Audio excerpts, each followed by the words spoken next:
All right. Good morning, everyone. I'm going to call this special meeting of the Cambria Community Services District Board to order. If everyone would please rise and join me for the Pledge of Allegiance. I pledge allegiance to the flag of the United States of America and to the republic for which it stands, one nation, under God, indivisible, with liberty and justice for all. Thank you very much. We do have a quorum, and we've got several items of regular business today. There are public comment slips in the entryway. If you have a electronic device,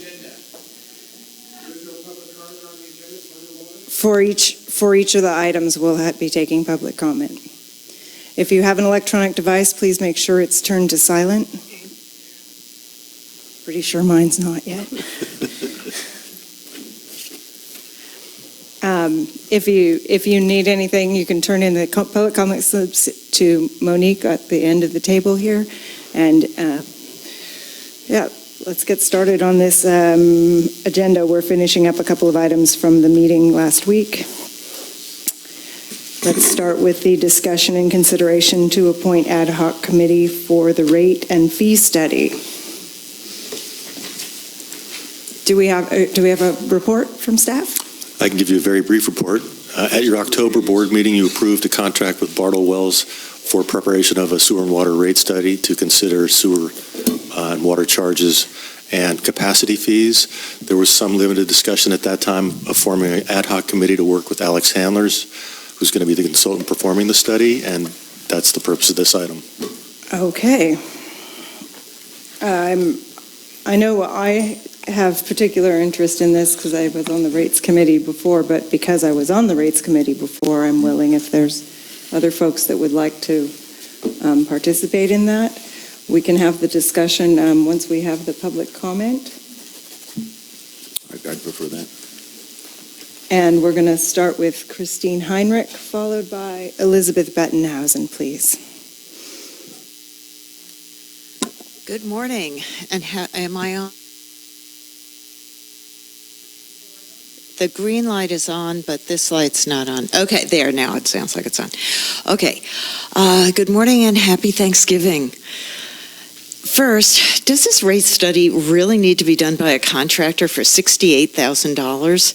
Much of the work referred to was done in the previous rate study, and since that time, much data on Cambria was compiled in the LHMP. I urge the board to consider whether this expenditure is really necessary and whether it can be competently carried out in-house by staff. How much of this is redundant? How many times do we need to study the situation? I also ask you to direct that the wording under task D5 be changed from reduce future demand and free up water supply that can be used to improve reliability and/or serve growth, to delete the words serve growth. Asking Cambrians to conserve so that new connections can be added is a policy decision that is far from resolved. When Cambrians conserve water, it is to provide for sensible use and to make sure that all have enough, including the steelhead that need adequate water in the creeks. The most recent science on the subject of Cambria's creeks in the January 2014 San Luis Obispo County Regional In-Stream Flow Assessment is that Santa Rosa Creek lagoon conditions were, quote, worsened by low stream flows resulting from excessive groundwater pumping and diversions. Is this about the rates committee that we're appointing? Because okay. This is this has to do with what the rates are going to be looking for. What is the goal of this rate study? And it has to do with how we're using water. We live in a new age at this point in which conservation is not the exception. We don't get to go back to using as much water we want every day, taking hot tubs, spending a lot of time splashing around. We live in a new age in which conservation is what we get We only have so much water here, and that's the point of these comments, that Cambria has a very limited amount of water, and the Coastal Commission itself, as relying on this data that has been collected, that actually looks at how much water is there. Not much. So I asked the board to direct Bartle Wells to give priority to the legally required priorities that under the Coastal Act, which requires coastal dependent uses, visitor serving uses, and essential public services to have priority to that scarce service over other non-priority development, such as single-family residential development. Thank you. Thank you. Elizabeth Bettenhausen is my last request to speak on item A. Thank you, Madam President. I start with an apology to you and to the district clerk, Ms. Madrid, because last time I stood up audaciously and said, hey, I had submitted a slip to speak, and in fact, I had tucked it away in my binder. And so I have given it to her with a written apology as well. Regarding the ad hoc committee, once again, I would make some suggestions for its use. Number one, you clarify why all of a sudden it's again water, because we just had water and we were supposed to do one on wastewater, but now you are doing it on both. I'd like an explicit clarification on that. I would like you regularly to update on the website what the committee is doing. That's under your control without violating the Brown Act, because you are an ad hoc committee and may not do anything public unless it's at your discretion in written form. I would ask you to do regular updates in the Cambrian, which is read by many people who don't look at the website. I'd like you to do a regular update at the board meetings. So please let us know what the ad hoc committee is doing. I regret once again, let me say it, that it's ad hoc, but that's your judgment. I would like you to have in your research in the ad hoc committee, which you're debating whether you need apparently, to do real detailed expenditure reports for regular maintenance. I want you to require that the new rates would entail such regular maintenance report on expenditures. Plus, I'd like you to put in your report a backup fund for unexpected expenditures, such as fixing San Simeon Well 3 right now, which is a major problem, as well as, we'll know, poor Bluebird. I really think the growth issue, I want to thank Ms. Heinrichs, because that is a moot question at this point, which some of us spell M-U-T-E and some of us spell M-O-O-T, as it turns out.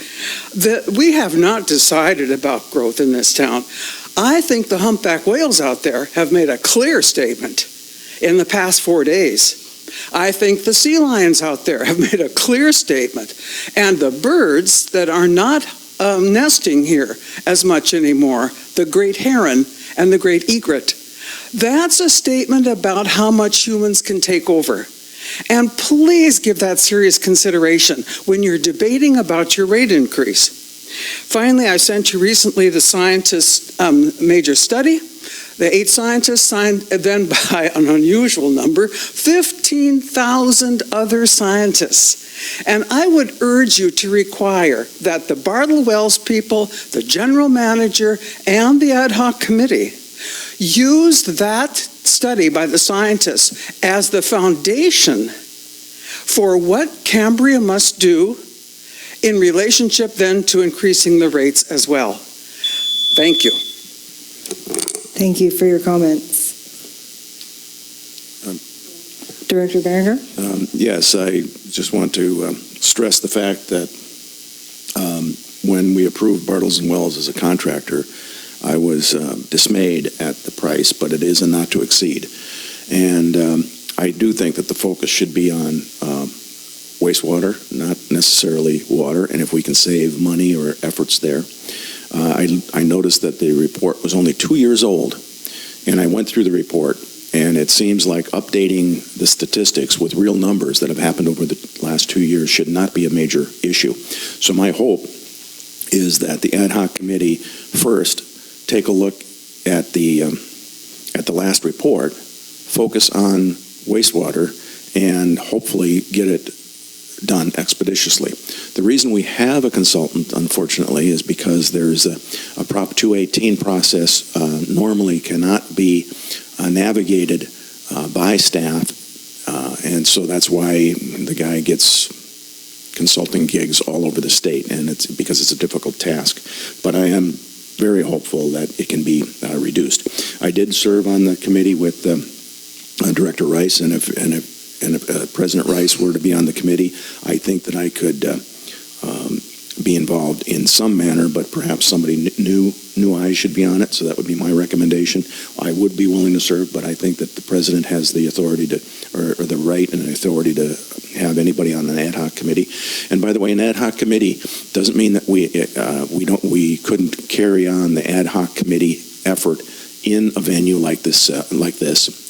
Continue to we did, and it will be part of the program. So just because it's an ad hoc, it allows some discussion among the directors on the committee without having posting an agenda. But during that process, we did have several times where we would have input from the public. So with that said, that's said.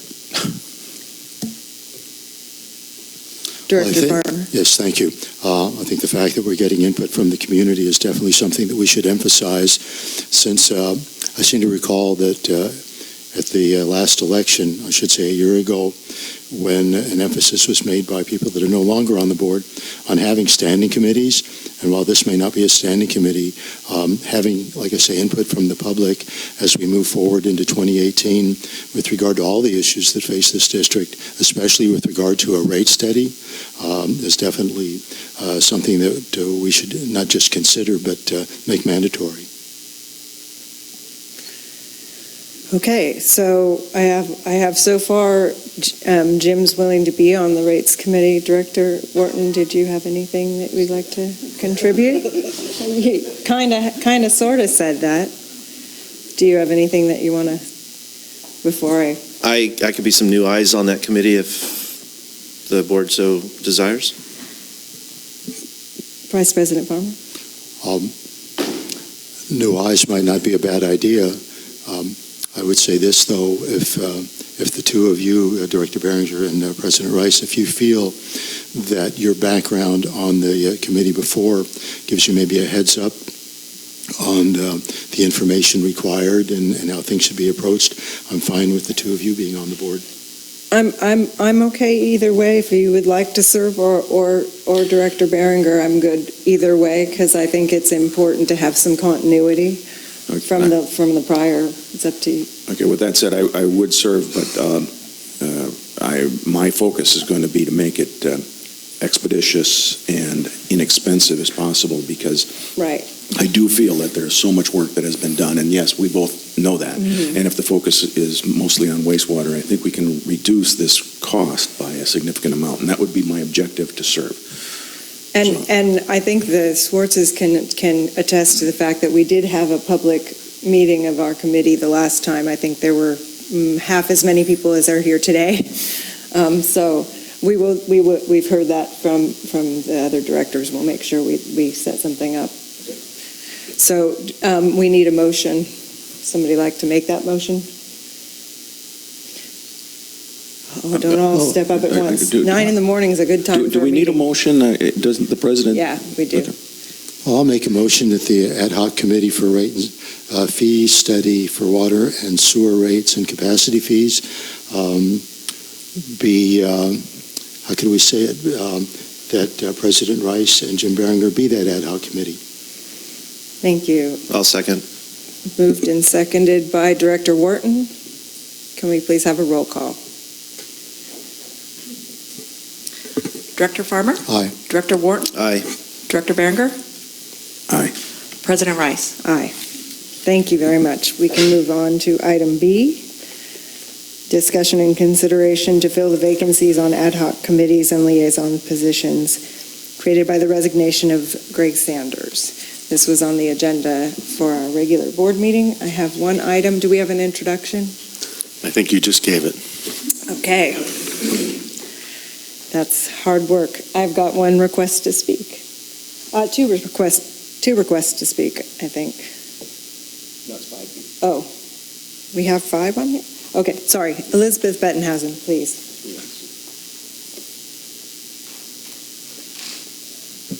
Thank you, Madam President. I just would like some information, please. If I recollect, although recollection for CCSD never accounts for spontaneity and change, if I recollect, at your next meeting, you will elect new officers. And if that's the case... Sorry, I apologize, you're not done That's yet. quite all right. It's just, I might donate to CCSD, the clock that gives the number countdown. I don't promise, but I might do that.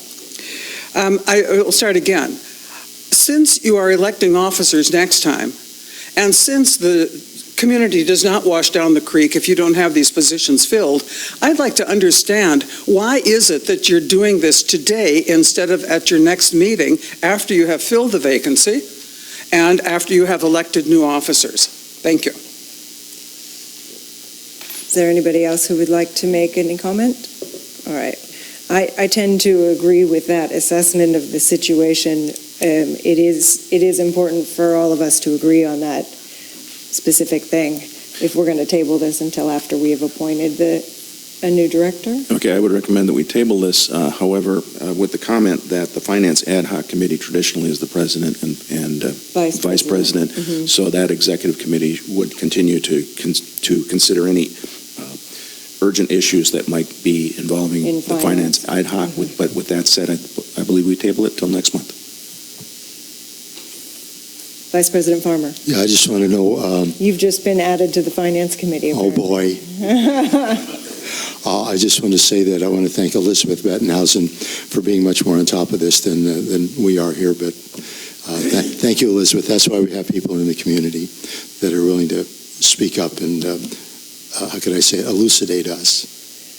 And I just want to say the reason I put this onto the November agenda, knowing that we still only had 4 directors, had to do with, I think this discussion needed to take place. And since we can't make those kind of decisions without having a public meeting, that's why it was on the agenda. We can decide to table it. I didn't think it was right for me as president to say, let's not do it. And Director Behringer's right. We do need somebody to serve on the Finance Committee, so.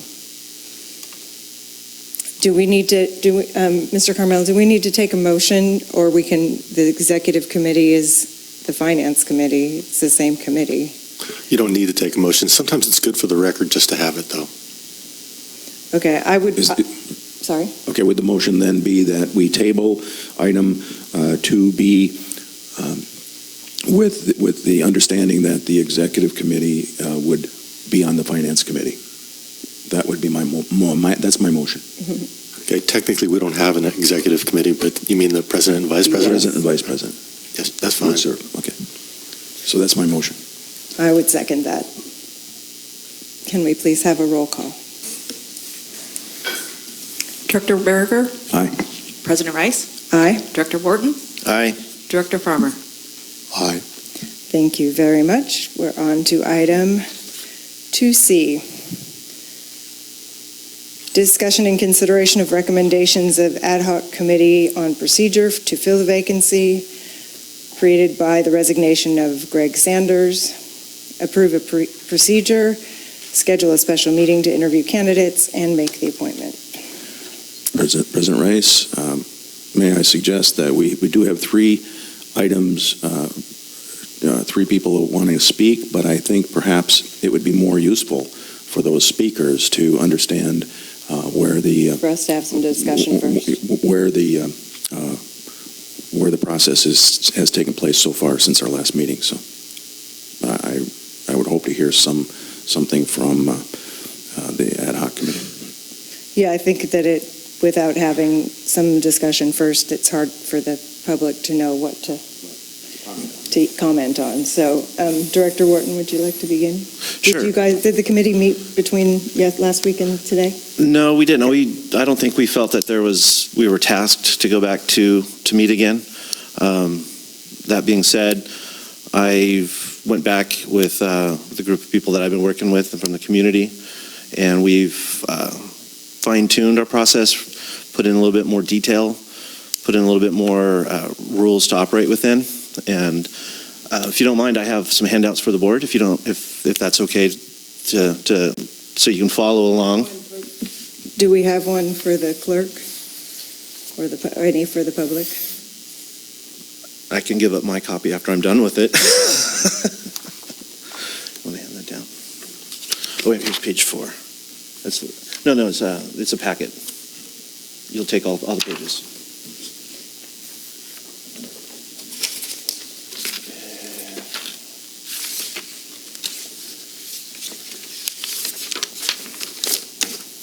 That's for Jim. Amanda. Yourself, Harry. And for mine. If I could, I'm going to share with Jim. Can I give one to staff? Follow along.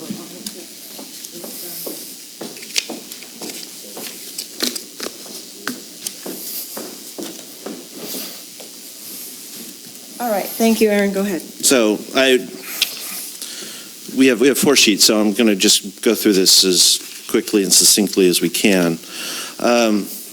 Pre-board meeting activities, basically that is already underway. Applicants applying and the community questions solicited. We posted the announcement on November 17th. We're closing the application date as of December 1st. I think that was agreed by at least a majority of the board at the last meeting. We are soliciting requests for community questions. I know I have seen several come through the mailbox at my CCSD, and the directors have probably seen the same questions. Interview meeting preparation. Submitted applications are available to review by the board members.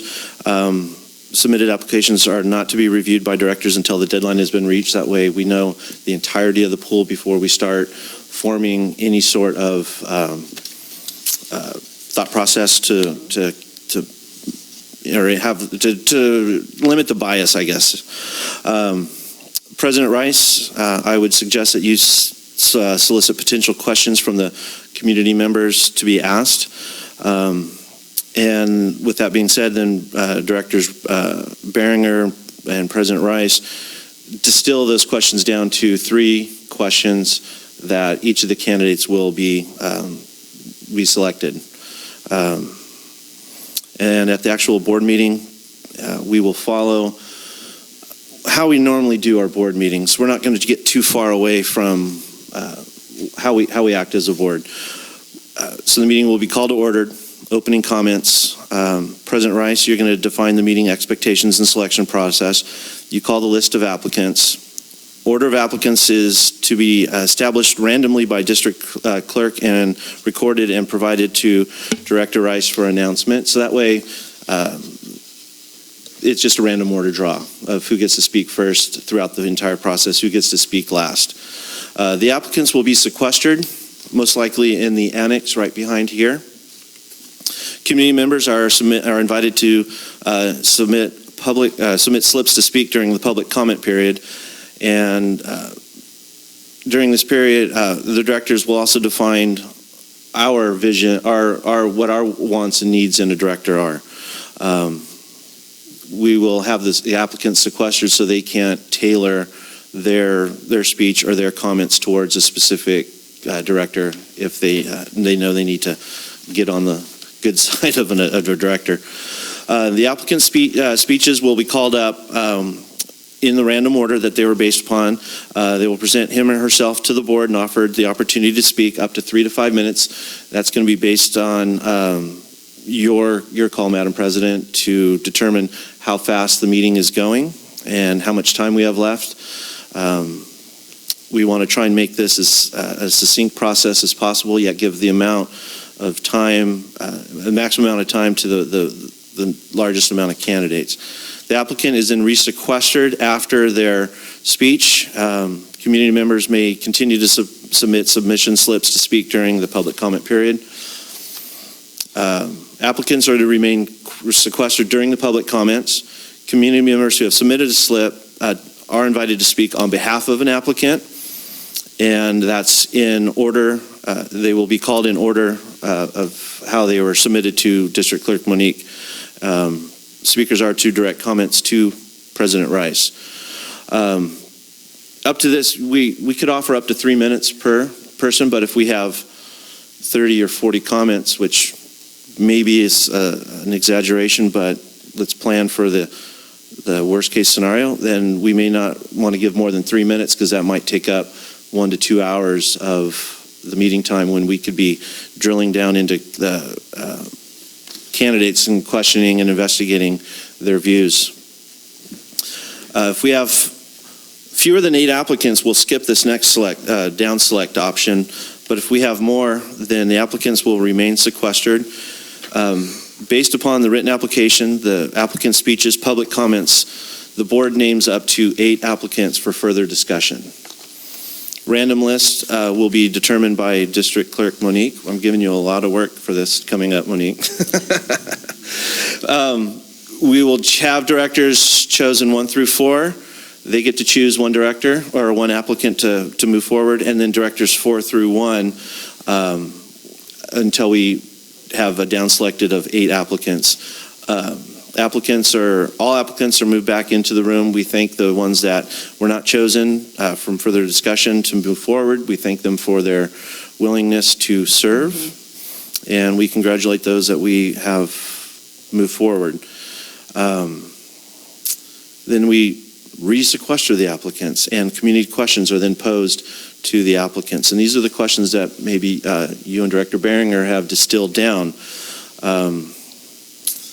And then the 8 applicants will be called in random order of their initial assignment. Down selected again. Each down selected applicant is called to the board to receive the community questions. You will be the one asking the questions. So hopefully there will be no leading down a path of how a question may want to be answered by the applicant. And then the applicant, again, is then resequestered. Again, the time limit for this, President Rice, I suggest that you would set 1, 2, 3 minutes, whatever it looks like, how the meeting is going. If we get through this quickly, we can give more time. If we're up against it, we might just want to do a strict 3 minutes. Nominations and then selection. Applicants remain sequestered. Another random list is ordered and announced to the board. 1 through 4, we nominate an applicant, receive a second, and then the nominee is brought out to appear before the board, and then we can ask up to 2 questions of the nominee for further discussion. And hopefully, Madam President, you will keep this moving forward while providing equitable time to each director and each nominee. We do further discussion and vote. Votes are recorded with a yea or nay roll call, and so forth, until we have a person who receives 3 votes. If we're 2-2 through all applicants, then we may just move to a second meeting at a date certain, where we repeat the process. After that, then I think then we just further to the Board of Supervisors if we can't come up with a nominee or an applicant by the end of the second meeting. Director Farmer, Vice President Farmer. Thank you.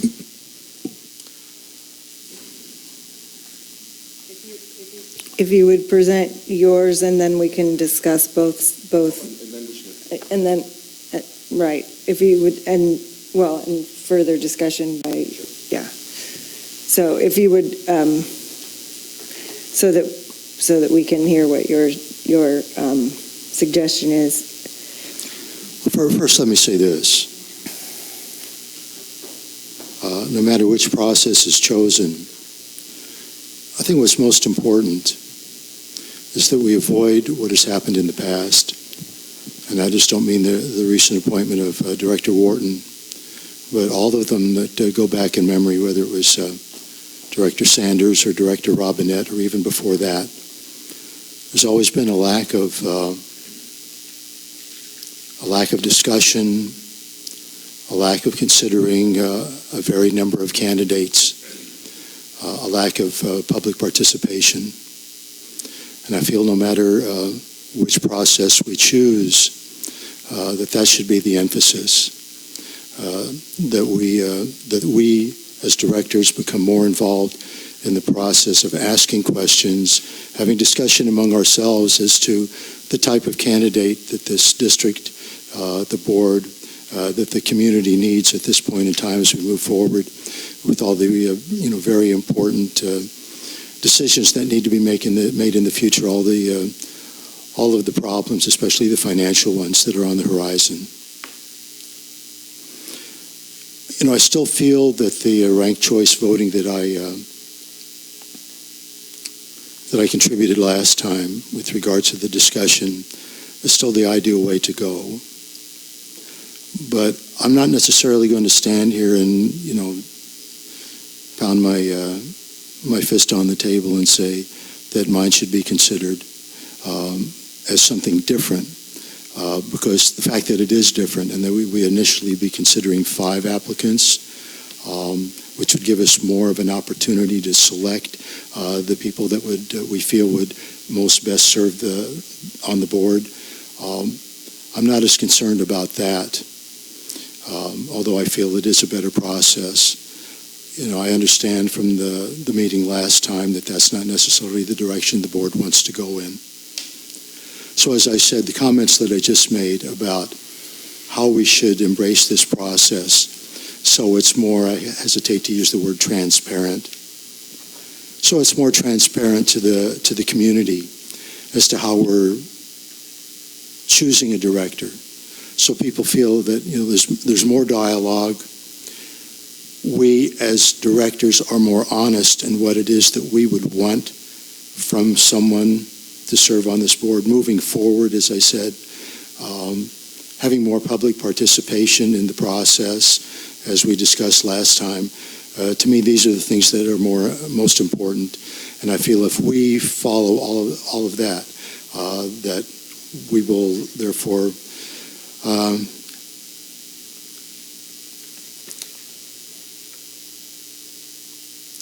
that the process itself will be a healthier one. And I think everyone, no matter which approach we have to the important issues, everyone will be satisfied as to the process itself. I don't know if that's necessarily an answer to, well, what do I have to say about the process? But that's how I feel at this moment. Director Berenger. President Rice, what I did after the last meeting is document for myself what I thought was the direction the board was going. I think that this particular process that Mr. Wharton has presented did, in fact, accomplish a lot of those things.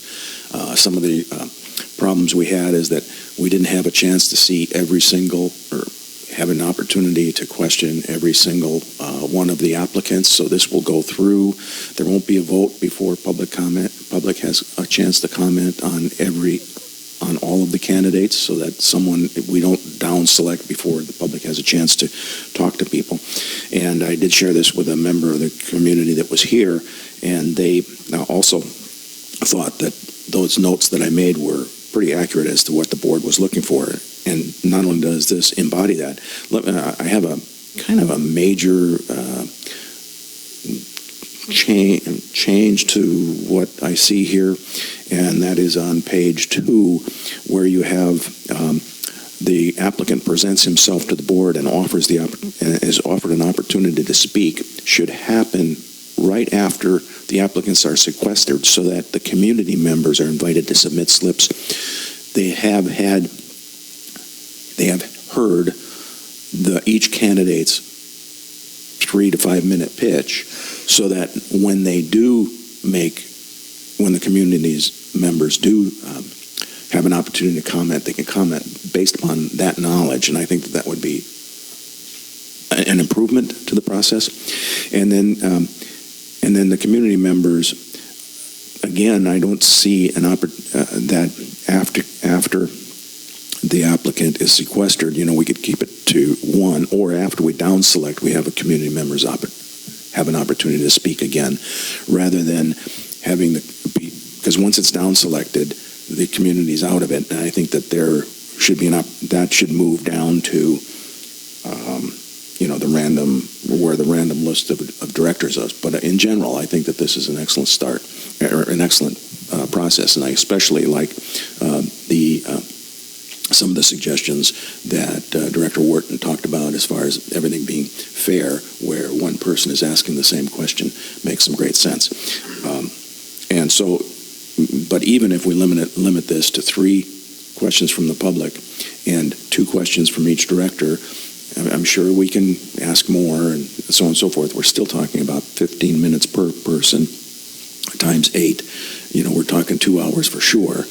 And it's just an issue that if there was a way to further reduce this, that would be good. But with that said, I'm interested in what the public has to say.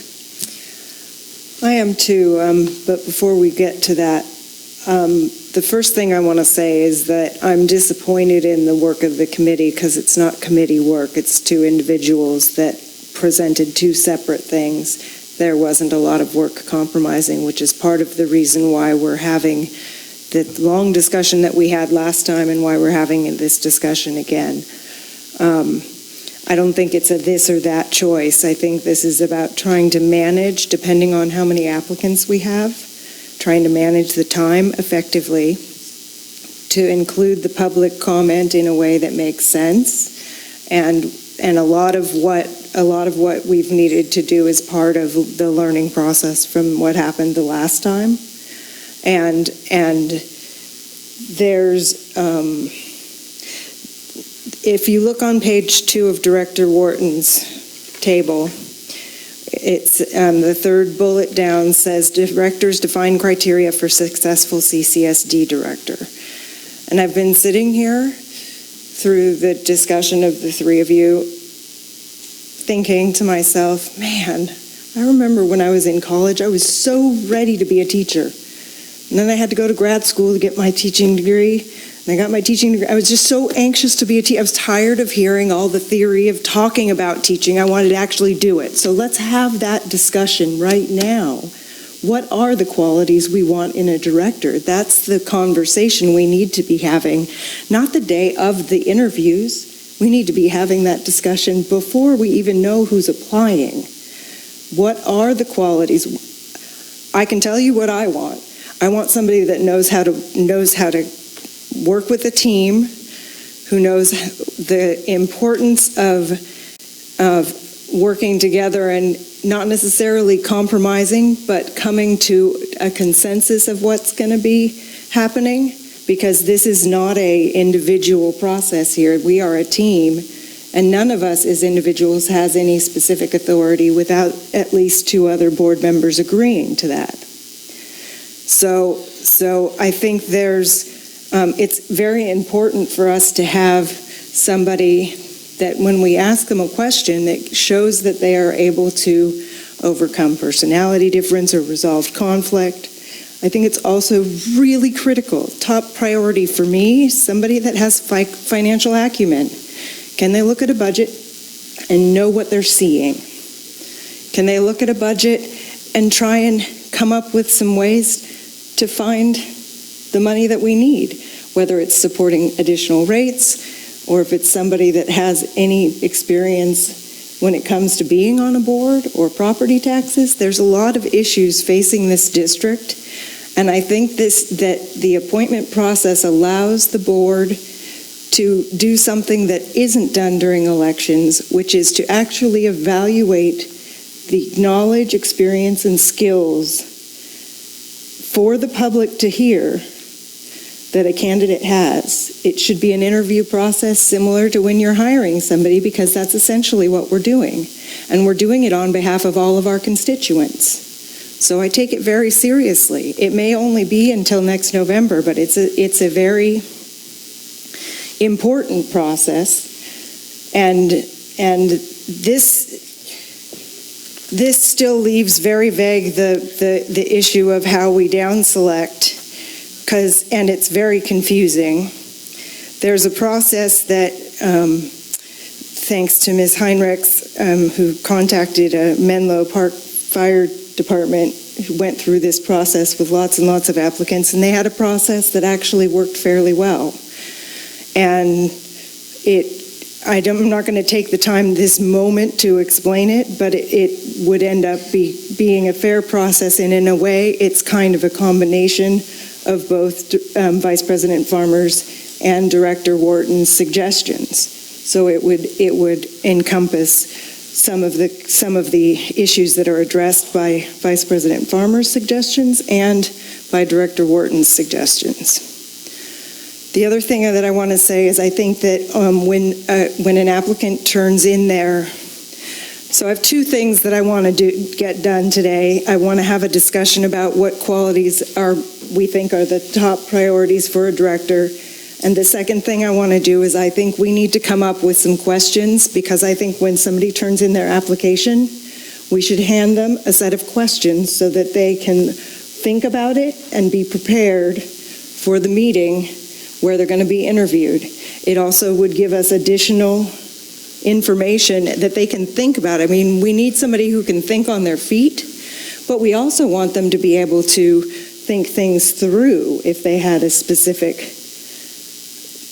issue they were trying to address. And I'm talking about kinds of questions like, do you have what's your financial management experience? Do you have any practical work experience? Is it more on the volunteer side? And maybe ask them to describe a problem and how they went about solving it. Let's really look at what are the kinds of strengths that we need. When we lost director, we didn't lose him. We know where he is, I think. But when Director Thompson left, he left a hole in terms of public safety because he had a background in public safety. So that's something. I don't want to put Michael back on the board, but I see that there's a gap in knowledge in that area, unless I'm mistaken, because both it was Director Sanders and Director Thompson that were on the fire committee. So there's some things that would be really helpful for us to have the discussion about, and that's what I'd like to do. I'd like for us to agree that we can put some questions together so when somebody turns in their application, they can have those questions provided to them, and we'll put them up on the website, make them publicly available, etc.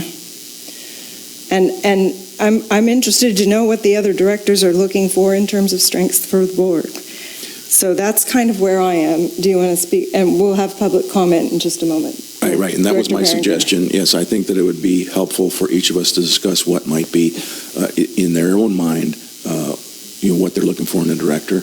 Hopefully we can keep it relatively brief. And also as an enhancement to this particular thing, if we can get two directors, I'd be glad to do it, along with the president, to distill those public comments into three questions. I agree that after people's applications are in and prior to the meeting that we have for voting on a director, that they have access to those questions.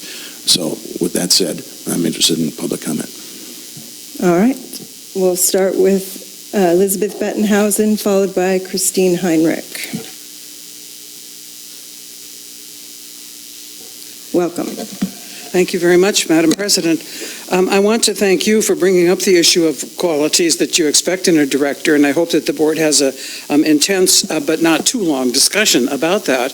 I want to suggest that if you look at somebody who has financial acumen, you look not only at how they are able to suggest ways you can find more money, but also how you might reduce costs.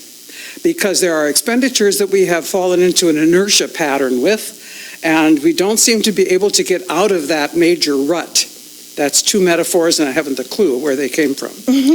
I want to ask, by what process, and what Mr. Wharton has suggested, will you, President Rice, solicit questions from the community? And that's related then to another question. I don't think the community knows so far diddly squat about what your process is. At least there are various views of it. So by what process would you solicit the questions from the community? Number two, if you sequester candidates, please do not sequester them in that room, because you can hear everything that happens in this room in that room. So put them in the kitchen behind the big stoves, or put them in that back room or outside, but not in this big room. I would like to suggest that you decide rather soon, and this sounds like an ongoing problem here. When is the meeting? Because you've got December coming up, you've got a regular meeting coming up fast, so you understand this, but if you would decide today even when that meeting is, because you've got deadlines on applications on December 1st, but you have no application process for the questions for the community yet, so I don't know how you're going to engage the community before the meeting. And then I would like to suggest that the time of the meeting be really looked at. I love 9 a.m., I'm awake. 4 a.m. doesn't suit me well, but on the other hand, what would be the pattern that you would like the community to understand here in terms of time? Do you want to schedule it in the evening? Look at that carefully, please. And then if I can get Amazon to drone deliver it, I will definitely get that clock to sit right there before your meeting, because what Mr. Wharton has laid out is one of the most intense monitoring systems for seconds and minutes that I've ever heard. I'm not putting it down. I think it's a very interesting process, but you have to help the community, President Rice, please, by not making us rely on these three colors, because it's totally unclear which one will pop up when. I know a minute, but that's alleged. So I hope to get the clock to you fast, because it'll make my life easier. Thank you. Thank you. Ms. Heinrichs, followed by Steve Niffen. Okay. Thank you for having this discussion, and thank you, Director Wharton, for working up that new process. I think, we're working towards something that I think you'll find more helpful. This is a moment of opportunity. The board is divided, but this is an opportunity to find a way forward and to overcome those divisions. Cambria faces many serious problems, and 2 new board members create a significantly changed board. You 4 here today can make that choice as to how to move forward. Yours is not the first board to face serious division. The standard method of nominating an individual and voting on that person emphasizes the divisions on the board, and in the past it fanned the division in the community. Director Farmer's suggestion of ranking is one way forward. Here's another idea. The Fire District Board in Mineral Park had a vacancy to fill this past fall, and they found themselves deadlocked 2-2. Board President Peter Carpenter told me how they resolved the issue. The first round of voting asked each director to list 3 of the applicants in no particular order with no ranking, and only those applicants who received at least 1 vote advanced to the next round, similar to what you're proposing. Directors voted similarly in the next round. By the 3rd round, the field had already narrowed to 2 applicants. After they voted 2-2 on those applicants, he made the decision that he was equally comfortable with both applicants and changed his vote. But I thought it was interesting that that process resulted in appointing the board's first African American director, adding representation to a previously underrepresented group, and adding some balance to their board. This process, if you can't reach it, can go to the Board of Supervisors. I don't know that they are eager to deal with it. You can also call an election. You have the opportunity to choose your own colleague, as you mentioned, for the next year going forward, and look at the qualities that you're eager to acquire. Or the Board of Supervisors can require you to hold an election. You can either choose your own, or you can have one foisted upon you by the community or by the Board of Supervisors. So I think you're on your way, and we're all here to make this happen. Thank you. Thank you. Steve Niffen is my last request to speak on this item. Welcome. Thank you. Steve Niffen, Cambria.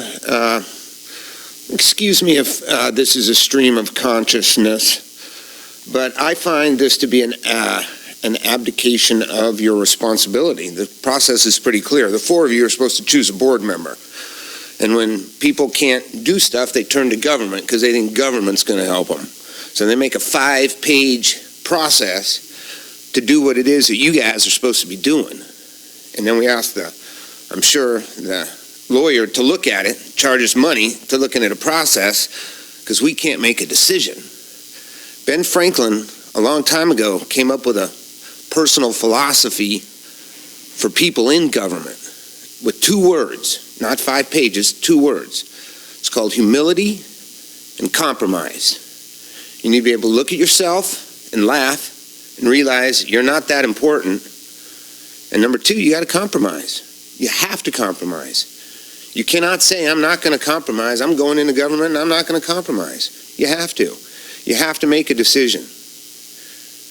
I would recommend that you pick somebody yourselves, you choose them, and you get on with the process. I'll do it for you, but I will not lower myself to this process. My question to Elizabeth, is there a bathing suit competition that goes along with it? You're going to parade me in front of the public? You guys make the decision. Let the citizens of this community and the lives that they lived be your litmus test for who you're going to choose. Don't think you're going to come up with 3 questions that are going to be the fanciful answer to deciding who it is that it's going to be. So with that said, I would do it, but I will not be subject to the process of that. I won't run in November, so it can be a clean slate. I won't be an obstructionalist. We can get done, but the answers that you're looking for are not going to be accomplished in 10 months. It should be decided by the election. And so what I can provide you is a benign seat to fill this and to move this process along so that we don't look like the South Bay Sanitation District. Sorry for those people that are watching that, but we need to move on and look like grown-ups. Thanks. Thank you. I did leave something off the list of things we need to do today, and I think the first one is we do need to set a date for the meeting where we're going to be doing the interviews. Ms. Madrid, did you have the possible dates that the Vets Hall is available? Okay. I have the calendar up. Okay, so I don't have any specific, I would like to get this done before we have a board meeting, but I would like to also have more than 3 days to review the applications, because I'm not expecting that many fewer to come in. We may get more, I don't know. Until we know how many there are, it kind of is hard to even think about that problem. So maybe we do it at the end of the first week of December? What's that look like? On like a Thursday or Friday? Excuse me, Yes? President Rice, but I know Thursday, the Regional Water Quality Control Board is having their meeting on December 7th at Thursday. You are correct. So I would suggest that we either do it on Tuesday or Wednesday, the 5th or the 6th. And therefore, if we aren't able to make a decision on that date, we can come back the following, either Tuesday or Wednesday, which I believe would be the 12th through the 13th, prior to our regular meeting on the 14th, and hopefully have a decision by then. How about the afternoon of the December 5th? There was a December 5th? What's meant of Friday the 8th? That's fine with me. Friday the 8th? What's The no, 6th. I'm looking for Director Farmer. Or would you prefer the next week? What do you? You know, personally, I believe earlier in the week would be better. And I would also say this much. I would suggest a time of 10 o'clock in the morning. Mm-hmm. We don't necessarily know how long this meeting is going to take. And as Ms. Bettenhausen observed earlier, I think we're kind of fresher in the morning. And I think 10 o'clock would allow just about anybody that wants to be here at that time. And I can't be here until 11 at the earliest. What day? On the 5th, if that were On the the 5th, I date. can't. You can't go the 5th at all? The 5th is bad for me, but I have scheduling issues on the 5th as well. so It's not the 6th, unmovable, but if we could choose a different date. 6th or 8th. I'm- The 7th is when the board meeting is, right? And hospitality night in town. Yeah. Oh, that's right. The 7th. Yeah. So the 6th. 6th or the 8th. 6th or the 8th. Work for me. For Or me, next week. are my Henry, what's your schedule? I mean, I'm serious. If you have a reluctance for either of those days, let us know and we'll move on. Well, considering that this is probably one of the more important decisions that we're making, I'm endeavoring to be as flexible as possible. So whether it's the 5th or the 6th, I'm fine with that. And 11 o'clock in the morning is okay with me as well. There's a problem, though, because I'm not available at all on the 6th. Okay. I'm How about the- available at 11 on the 5th, otherwise we need to go to Friday. Because if the 5th is not possible. Friday, do you have a conflict, Director Farmer? Wait, Ms. Madrid? Friday is a little problematic if you're going to interfere with farmers market. That's true. Also, that's the second day of the board holiday. How about the 11th, Monday or Tuesday or? Yeah. The 13th, the Vets Hall is available all day on the 13th. If that makes a difference. So in other words, we would be waiting until the day before our regular and final meeting of the year. We would be determining maybe on that date who the next director would be. Did we look at the 4th? I know Mondays are bad for you, Harry, though, right? Is that correct? I'm sure I could make an adjustment on the 4th if it's necessary. Is the 4th possible? It's fine with me. Tuesdays are really my only day that I need to juggle something away. Are you available on the 4th? Sure. Yes? Okay. And we say is Monday the 4th available for the Vets Hall? You do realize what that does, though. It's the 1st is when all the applications are in, and Yes, we I have do. 2 days to look at I those do. things. And I would like to, if we can, get somebody onto the board before the board meeting for December, which it's so early because of the holidays. Ms. Madrid? It does look like there is Art Beat in here. We may be able to either move them or ask them to not hold their class. It's at 2:30 to 5, and then the Lions have line dancing in here at 6. They could also probably move. So if we start, I can start at 10 on Monday. 10. If we start at 10? Sure. With any kind of luck, we might actually be done by 2:30. 10 o'clock on December the 4th is fine with me. I think we have a consensus. 10 a.m., December 4th.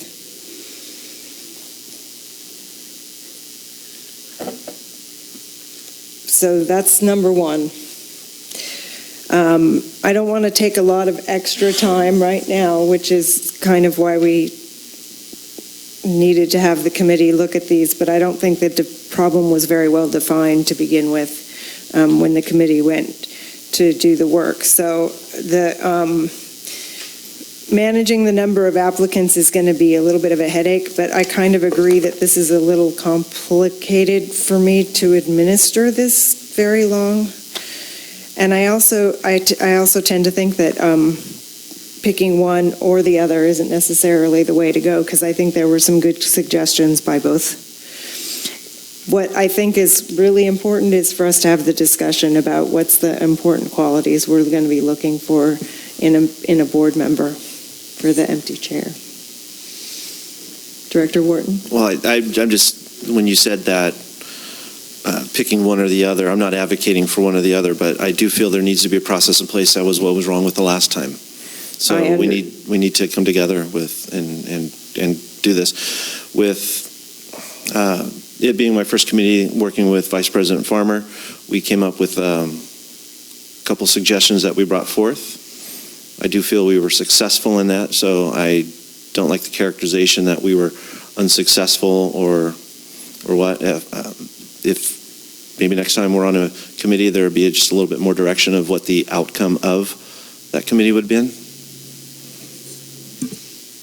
I think we did that is one of the things I just did say. I think that more important than the outcome we're looking for is what is the problem we're trying to solve.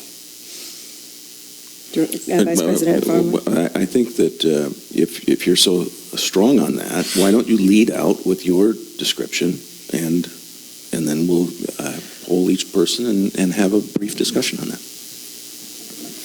I like that suggestion, Vice President Farmer. I'd like to make a couple of comments on the process and then make some comments on the type of person I would like to see on the board and what should be emphasized.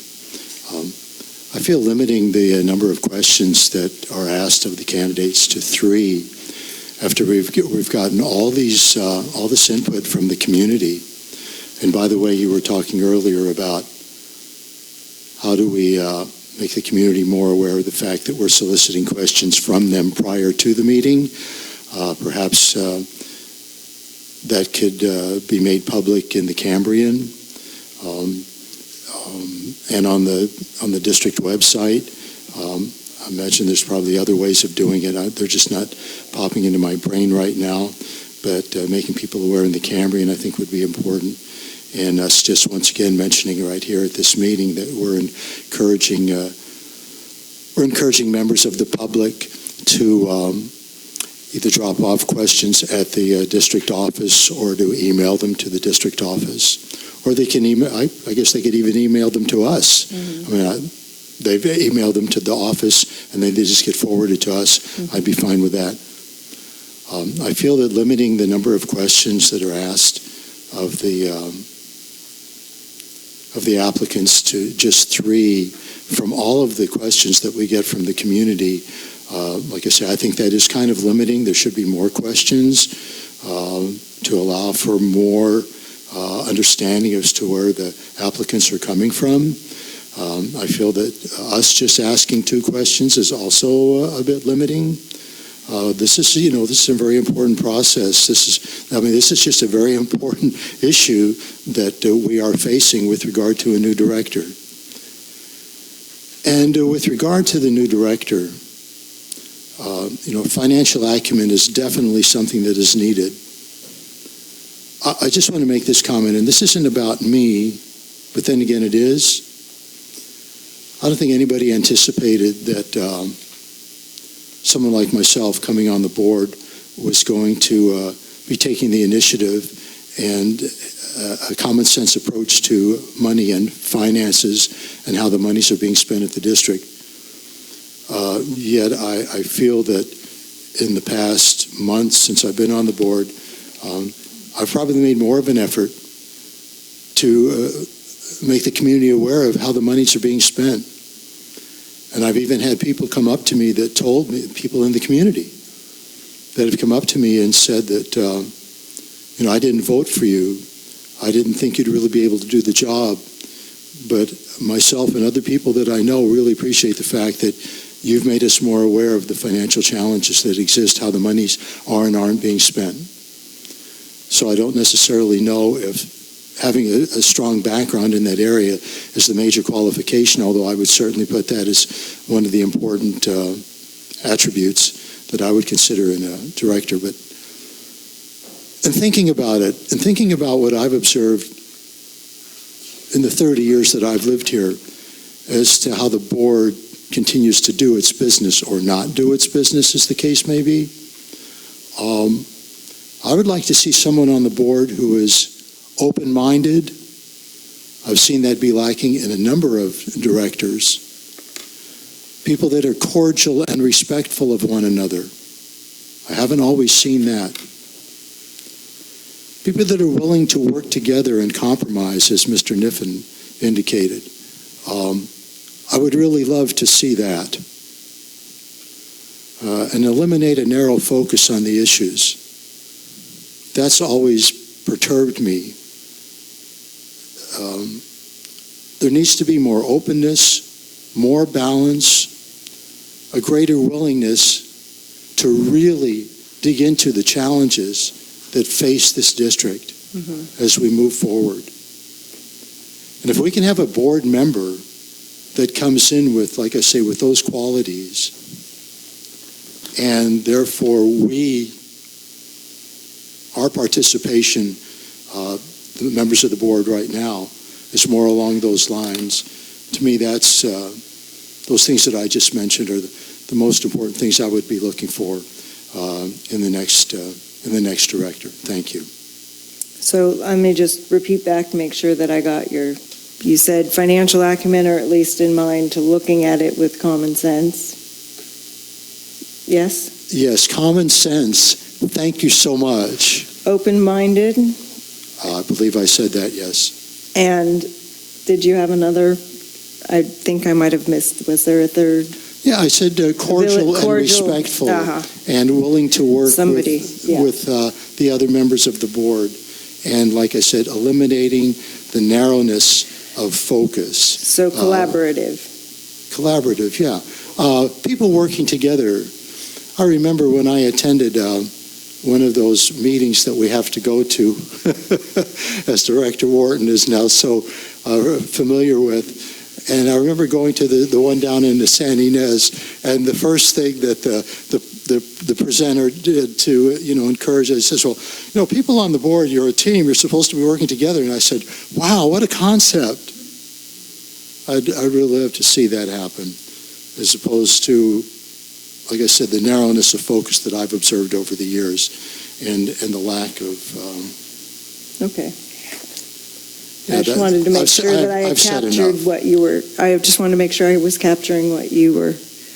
And I do want to say this also.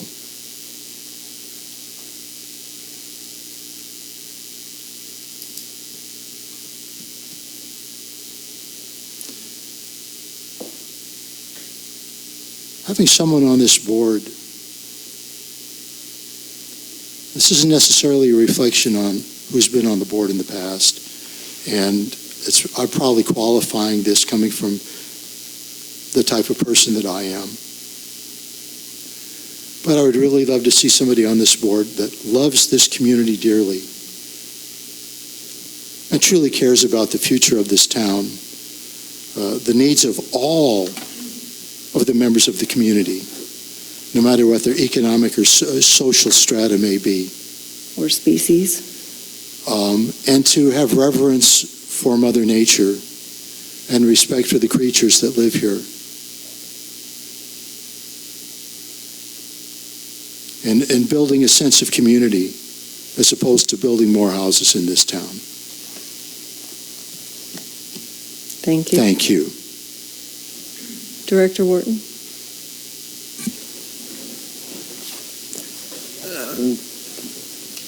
I'd like to say that, Director or Vice President Farmer, you had some very nice, well-spoken words there that I agreed with more than half of them, a lot of them.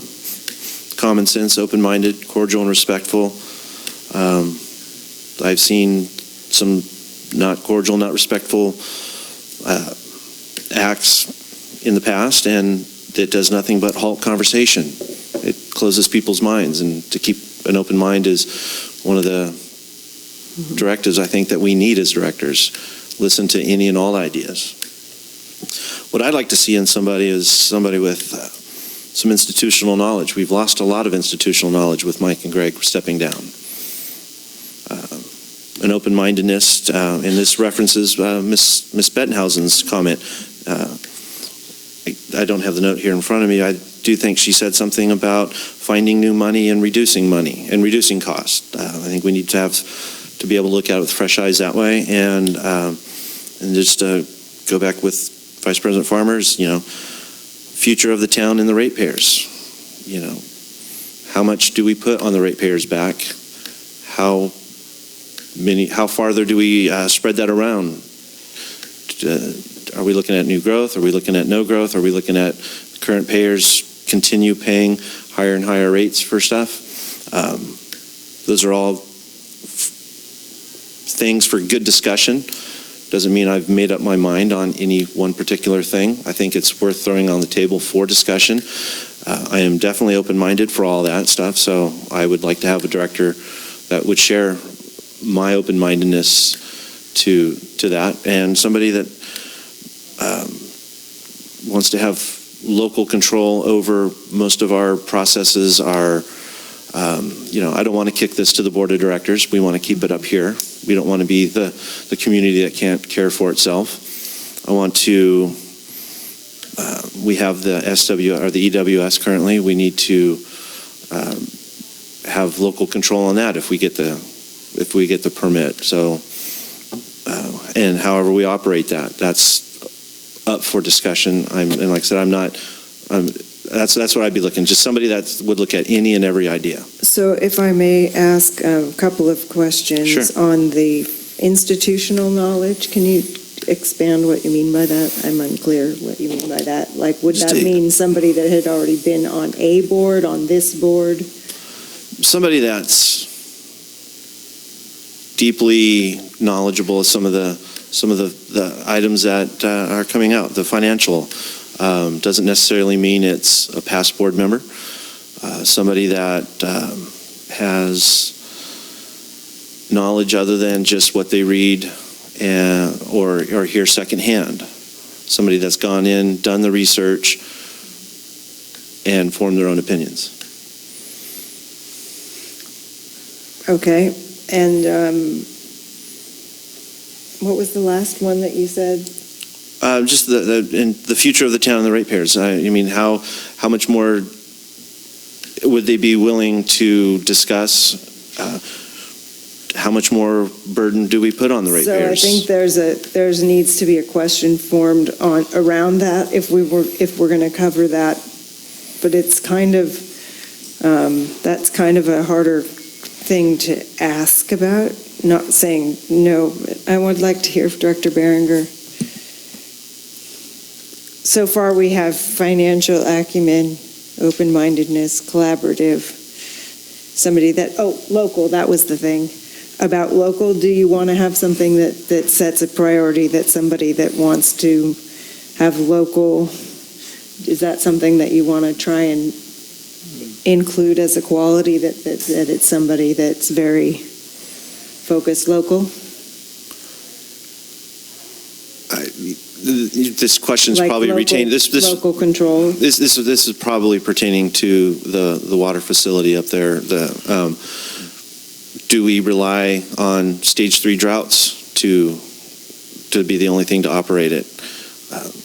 I mean, we're looking that if that's kind of the biggest thing that we're looking at as far as losing control. You know, we want it's our facility, it's our plant. We paid for it. We need to be able to operate it. How we operate that will be up to the pleasure of the board. But I think we need to have somebody that gets us to that point where we are making the decisions. If we feel we need more water for whatever reason, we're able to have it. If we don't need the water, we can just turn it off and say we don't need it this time. Okay. For whatever, you know, and it may not be for producing growth. It could be to protect the aquifers from saltwater intrusion. It could be to But are those things to me are going to be part of the discussion we have of policy? Sure, yeah, once we have the full board to have that discussion. I mean, it's important whether we know the person's position. It's almost unfair to the applicants in a way if they don't have all of the information that we have and they don't necessarily. Sorry, I interrupted you. No. What I was, my hope was that you would outline your, because this is important to you, and I want to know what you're thinking. So these are the things that I would really like to see. We don't have anybody that has any background in public safety. That would be really nice. We do have a fire department. It's a third of our budget. It would be very nice to have somebody that has some kind of experience in that vicinity. Not a make or break. Any of these are not necessarily a make or break, but that's what I'm looking for. Somebody that can look at a budget and looks at an audit and can see where the issues are. That would be really helpful. Those are complicated things to look at, and to have somebody that can come on board, even if they don't know anything about water or wastewater or fire, if they know enough about budgeting and audits to look at it and be able to help us make decisions with that knowledge. I want somebody who's open-minded and collaborative, and along with that goes the same thing about being cordial, respectful. The other thing, one of the things that I think is also really important is a willingness to reach out and show and an ability to show that there's people in the community who support that person. Because it's really critical when we are, all of us, the face of the district, that it's not somebody that's never goes out, doesn't talk to anybody. So what kind of level of community support, who's listening to what they're saying, who wants to hear what they're saying? That's where the community questions will help. And those are my basic things. Having specific knowledge of finance would be my very tippy top. Open-minded is my number 2. Community support is something that I think is critical, but is more of a lower ranking in my opinion. So that's where I am. Somebody who can work as a team, open-minded, finance, and community support. 1, 2, was that 4 or 5? It's a bunch. I think it's the consensus. Director Farmer has really brought a focus and an interest on finance, and it doesn't take, and I don't know what financial background Director Farmer has other than looking at the numbers. I think that is not as important. Okay. Both the president and the vice president, I don't believe have financial experience, and it doesn't take much to rely on the extensive amount of information that's coming from financial perspectives for us to provide policy. So policy is what a board member is going to do, and an accountant isn't as important. And I think I remember the very first meeting that Director Farmer came to. He said he didn't have an accounting gene, but yet he's done a great job. So financial, yes, understanding finances a little bit, but to be able to, I don't see that as an important criteria. I don't want a financial manager. I want somebody that is cordial. I want somebody that the community would support. I want someone that is open-minded, somebody that really, truly believes in the good of this community. I think someone that has been here for a long period of time, that has served for a long period of time, that has been involved in community, other community events, is very, very important. Someone that, frankly, someone that has blood drive every year. Somebody that loves this community.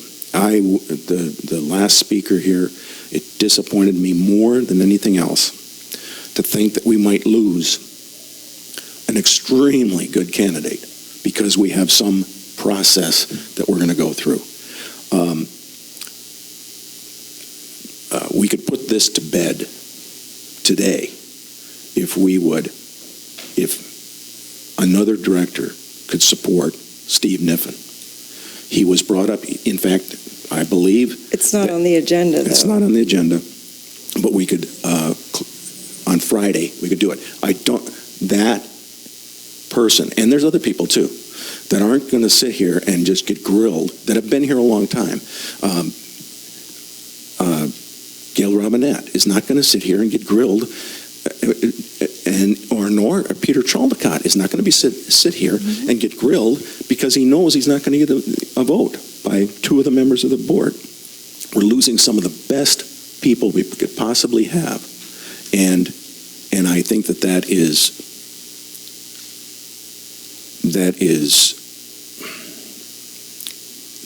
it shows that we don't have the courage to vote for somebody that we know would be best for this board. And I would suggest we schedule another meeting and we would vote. If we could get an indication today that somebody else would support Steve Niffen, I think he would work extremely well. And we'd lose one of the best citizens in this community if we don't move in that direction. So thank you for that input, and I understand finance. So financial isn't necessarily at the top of the list. I think looking a close look at the budget and the expenditures show that this is one of our biggest gaps of oversight right now. Oversight is a weird word. I didn't see it. It was an oversight, or I'm overseeing something. Sorry, newspaper guy, sorry.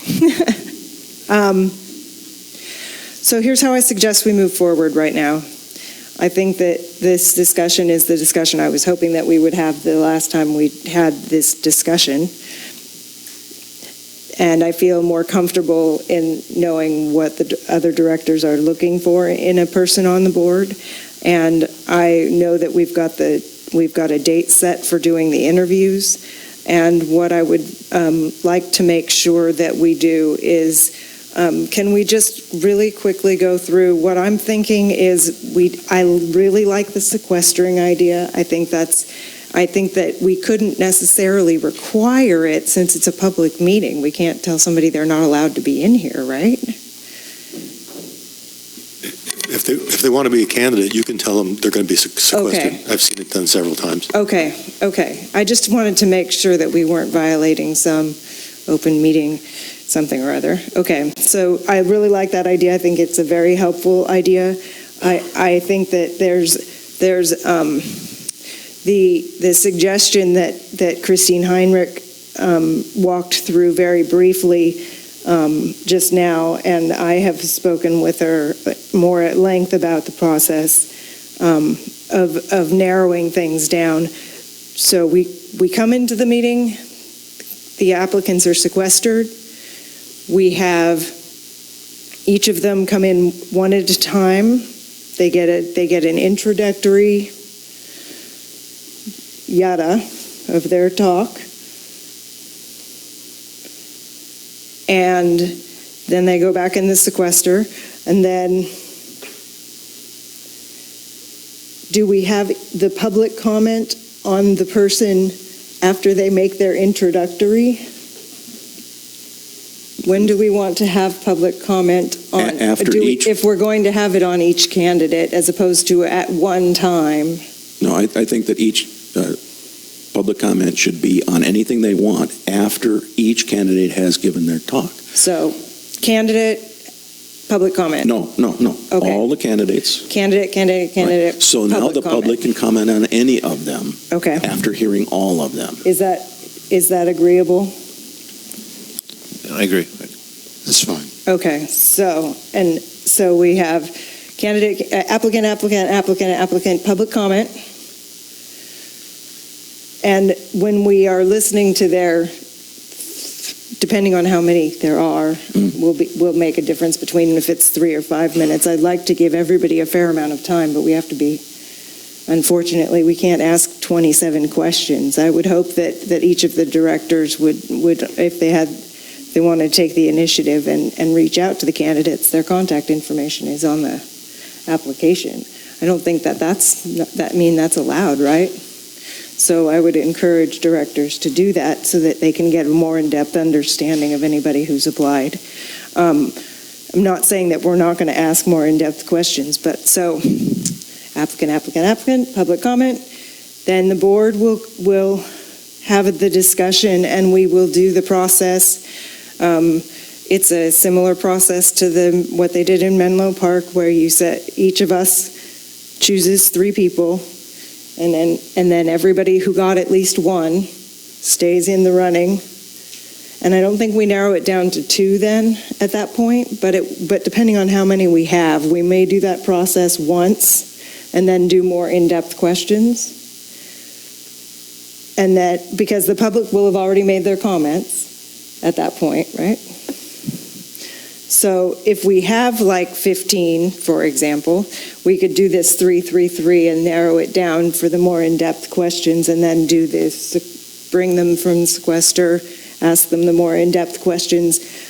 I think it's important we distill questions from the public. I also think that we need to have the flexibility to ask different questions, but we need to be fair, because part of what you need to do to get a handle on comparing candidates, right, is asking the same question of each one. So in-depth questions will be on a smaller set, maybe half the number that was started, and then we'll use each director picks 3, and we narrow it down to what we can get it down to. That allows for the public to comment after everybody's made their introduction. It allows for the sequestering. It allows some flexibility depending on how many people apply. It doesn't really solve the problem of only 1 question on the application and having questions provided to the candidates prior to the meeting, but I think that that's something that's going to be beyond our ability to take care of today. I would encourage candidates who are watching this, either in follow-up or live, that they heard the qualities we're looking for and consider that while they're doing their applications. Once we get it narrowed down to the either two, then we can do as the process as it was. I think the main complaint about the other process was we didn't have the discussion about what are the qualities we're looking for, and we didn't have the public was not allowed to properly comment. And that's on me, and I've already said that, and I want to make sure we avoid that next time. So I think, unless there's an objection or another suggestion, that's going to be, it takes some elements from Director Wharton's suggestions. It takes some elements from Director Farmer's suggestions. I think the public, you're absolutely right, Harry. We need, and Vice President Farmer, we do need to have a way for the community to give us the input, and they can do that by sending an email to board@cambriacsd.org, because then that goes to all of us. And they can also contact us individually the way that they usually do. Is that sufficient? I just want to say this. I don't know. Editor Provo is here. Was something put in this week's Cambrian, which I believe comes out today, letting the community know through the newspaper that we're actually soliciting for applicants for the new director position? Okay. So I guess He said yes. Yeah, I saw that. So I guess we've done the best we can, letting people know through this meeting and through the newspaper that we need new applicants. And I might also suggest, I don't even know if this has already been done, but all of the candidates that applied before, that perhaps Ms. Madrid can contact all of them, just send them an email to let them know. You would assume, well, they already know this is happening, but just in case, just communicate with them that the process is going on again, and for them to get back to us, with a new application, letting us know that they want to participate again. I mean, they were the ones that were interested the first time. Absolutely. So hopefully they'd be interested again. We had some qualified candidates, and I'd love to see them put their name in the hat once more. Thank you. Madam Ms. Madrid. President, I would like to say that we did publish the notice in both the Telegram Tribune and the Cambrian. Thank you very much. I appreciate that, and I appreciate you posting it right away last week. Director Berger?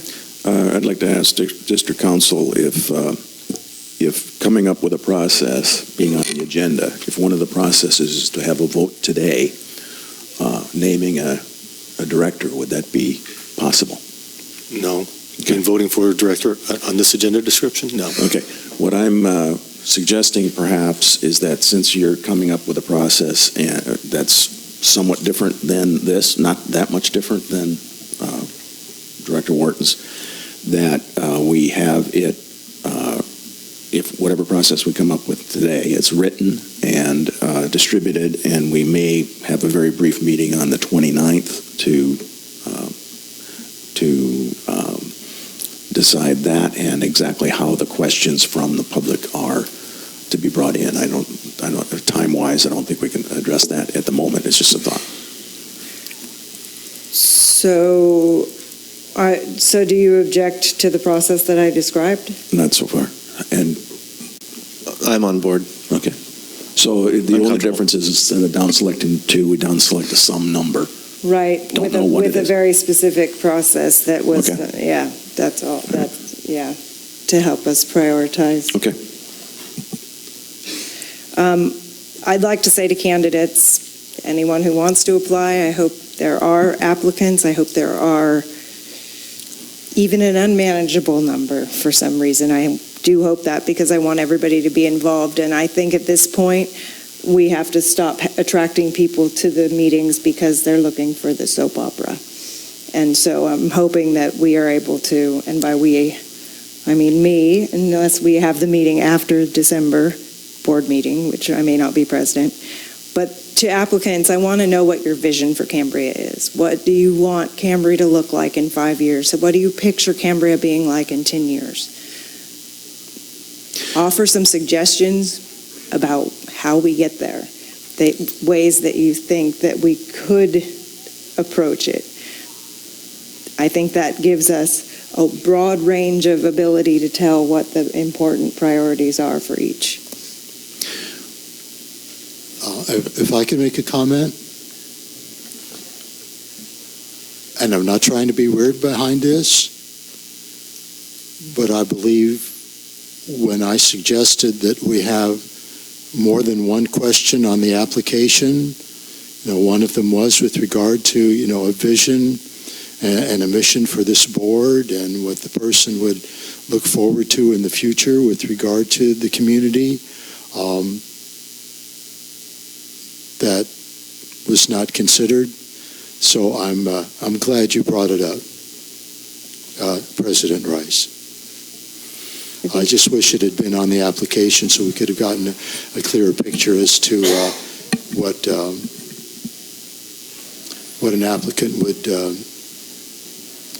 wish for in the future for both the board and for the community. Thank you. Well, we can have that question be provided to every applicant that turns in their form.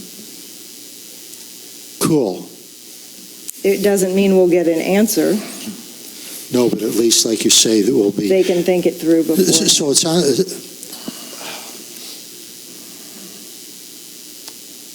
it sounds like what I think was said earlier is that we're getting questions like now from members of the community. They're sending them in.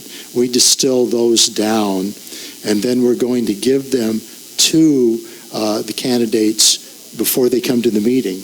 Yeah. Okay. And perhaps that would be one of the questions, right? Sure. Okay, cool. I would almost want to see the questions be asked point blank right in front, see how well they think on their feet type of situation. I think some of that is realistic. I also Whether think or that it's not- important to let them think things through. Yes Director and no. Berenger. I think that if we have three questions that they know are distilled from the community, that's one thing. When they're here, we each have questions to ask, and then we can see how they're thinking. Oh, fair enough. Okay, I misunderstood that part. Fair enough. So each Okay. director is going to be able to ask anything they want. But I think that one that Director Farmer wants to ask will be pre-asked, essentially, will be one of the ones that people get. And I would hope that within the one question that we did ask on there, that the applicant would, it is, why do you want to serve on the CCSD Board of Directors, that they would include a vision, and of course. Yes. that might. Well, if that question had been included on the application. Well, but what I'm saying is that that's what we're asking for. And it wasn't included on the application. So we're moving forward from here in a way that includes that information now. I think by asking them to write 300, 400, 500 words or less, they would have included all that. We could have seen how serious they're taking it by how much thought they're putting into this one single question, that their essay has opened up a lot of their own discussion within themselves, then they're bringing forth to the board. That's what I was going to hope for, as opposed to asking, what do you think about this, A, B, C, and D? Then they can just give answers If there isn't objection from board members, and we can, for anybody that does apply, we can essentially acknowledge the receipt of the application and provide them with what is your vision for Cambria in 5 to 10 years, if this is the one that we can agree on. Okay, I'll agree on that. I'll agree that everybody should get the question at Yes. the same time. In other words, one person that turns it in today shouldn't get that question. The question, or since only if they're watching this, one question, yeah. whatever. I don't care. Did you say just now if the applicant doesn't fly? Is that what you said? I said, No. let's say an applicant. No. Didn't you just say something like that? No, I don't think so. Okay, I just figured if an applicant could fly, they've got my vote right there. But I would also want to. So is there agreement that this, and this is something that we could do, provide them? Sure. And to me, that would encompass a lot of things that wouldn't necessarily be covered by them talking about why they want to join the board. Vice President No, Farmer. are you talking about another written response? I'm talking about providing them this question. Whether they provide a written response is up to them. Oh, no. Well, They have to be prepared to answer the question. they can, okay, that is one of the three questions that they will be able to, but they're all going to get the three questions that we've distilled down prior to them coming here.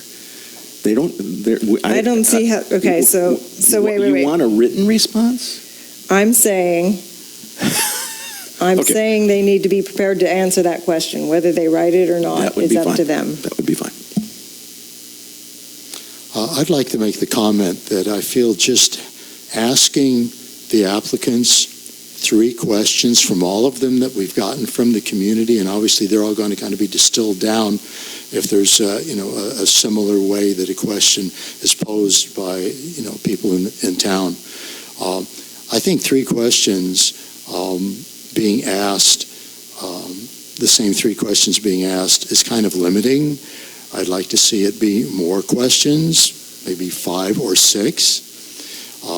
The fact that I believe Mr. Wharton, what he came up with is that we as directors would then ask 2 questions, and they wouldn't necessarily be the same questions of the applicants. They'd be different, having to do with, well, who is that person? I want to know more about them in a particular fashion. I think we should be allowed to ask more than 2 questions of a particular applicant. That would be a concern of mine. More questions that were, like I said, more questions that were contributed by the community should be asked, and we should be allowed to ask more questions as well. It shouldn't be narrowed down to just 3 and then 2. Just based on time constraints, that's kind of why you have to be limited, and that's why I was suggesting that I encourage directors to reach out to applicants and speak to them ahead of time, because you can ask them as many questions as you want and then ask them the important ones when we're here in the public meeting. Because I agree with you, it's hard to just have 2 questions.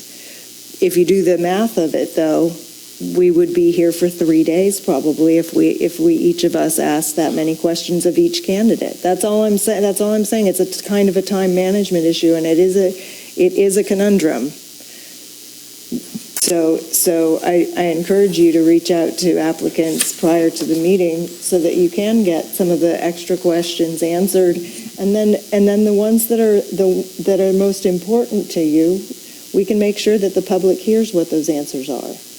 Let me just say that we're getting these applications, and the deadline is on the 1st. Hopefully we'll Yes, get I them in know. before then, but the meeting is at 10 a.m. on the 4th. I know. It doesn't necessarily give us a lot of time It in does between to contact the applicants and ask them questions that we might be interested in, hearing their answers. But, it is what it is. And I just want to say this, and I understand, because right now I'm assuming there might be people out there looking saying, "Guy, these guys are just babbling on. Can we end this meeting now? Come to some conclusion." But I feel as if in determining who the next director is, granted, we don't want to be here till 8 o'clock at night, but if in pursuing this process, we as directors are engaged and the applicants are engaged in the process itself, I don't think time is that much of the essence.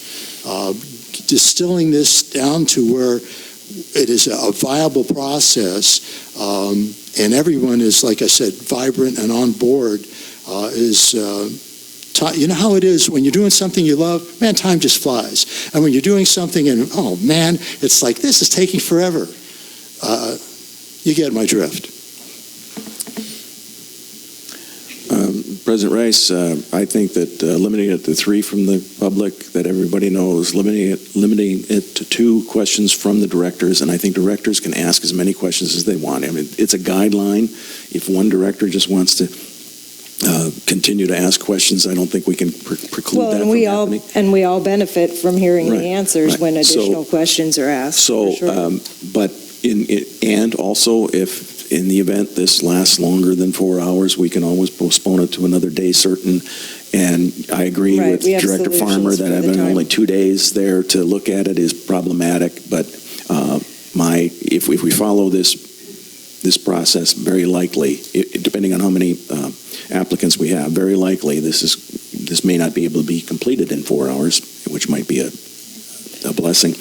But the one thing that I have a very big problem with Okay. is that this process is going to preclude some people from being elected that are reticent to go through a grilling.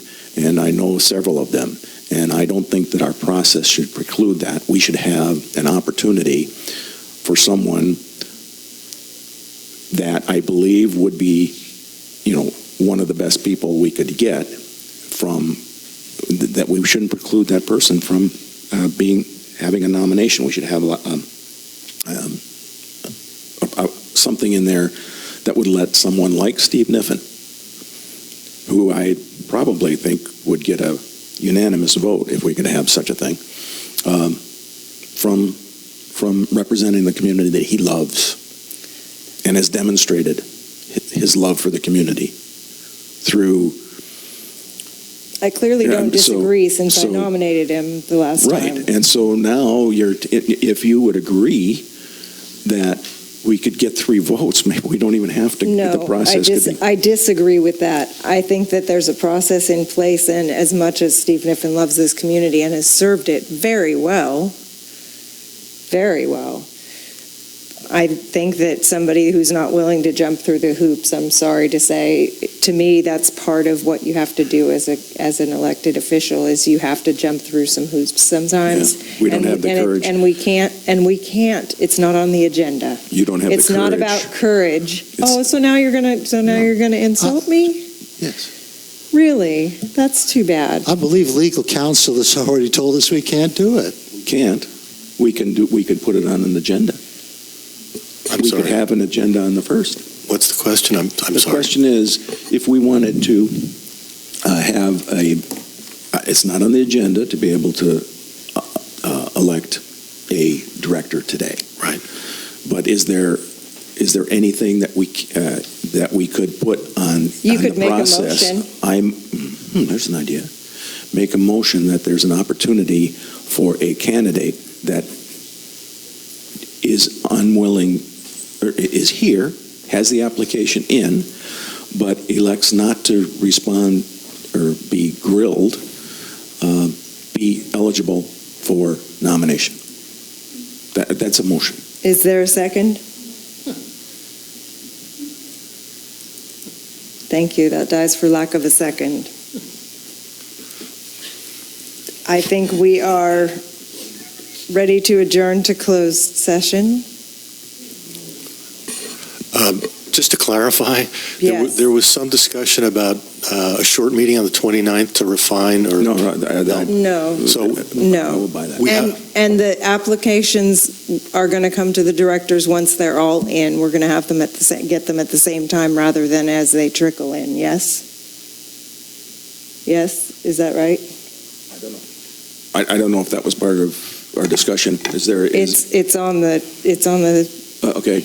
handout Does that that stay in Aaron there? made. Mr. Wharton, did you want to continue not to see any of the applications until they're I would take applications as they came in personally, but I think I want to be fair, so. I don't have. In light of the new date, I think as we receive the applications. Right. That would give a chance for directors to. To reach out sooner. Sure. And Vice manage our President time a little bit easier.